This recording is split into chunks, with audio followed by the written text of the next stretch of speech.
qofka hadduu boqo ducada ugu fiican uu ku duceysan karo waa maxay? alxamdulilah wasalaatu wasalaamu calaa rasuulilah wala joogtaan. assalaamu calaykum waraxmatullaahi wabarakaatu. adduunyo walwal iyo cabsi kama dhammaadaan. qof walbo annaga naga midna waxaa laga yaabaa maalin inuu wax ka boqo, ama qof ha ka boqo ama qolaha ka boqo. haddaba hadduu qofkaas cabsado, ducada ugu fiican uu ku duceysanayo maxay tahay? ducada maanta kula wadaaga waa duco nabi maxamed sallallahu calayhi wasallam ku duceysay markuu maka ka soo haajirayay uu madiina u soo socday. suraaqa markuu soo dabagalay nabi maxamed sallallahu calayhi wasallam ducadan ku duceysay, ilaahayna wuu badbaadiyay. intaa kaliya miya? maya.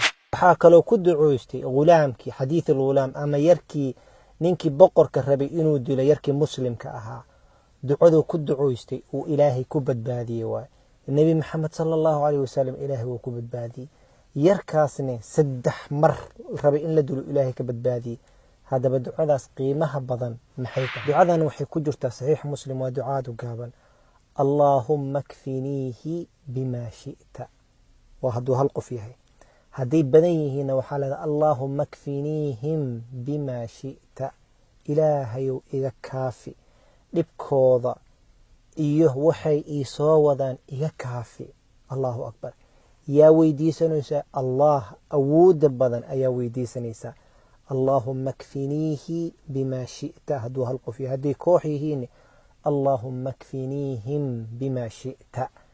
intaas ku duceyso. waa duco saxiix muslim ku jirto oo saxiix ah. ku duceyso. ugu dambeyntii walaalayaal, hadduu ilaahay dhib kuu keeno, allah naga haayo, ducadan ku duceyso. walaalaha kalena u sii gudbi. waxaa laga yaabaa qof dhibaato hayso, haddaa u gudbisid ajirkiisa inuu helaa laga yaabaa.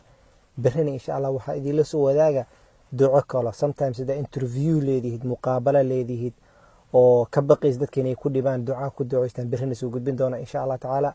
jazaakum allahu khayran, baaraka allahu fiikum. walaalihiina kale u sii gudbiya. asalaamu calaykum waraxmatullaahi wabarakaatu.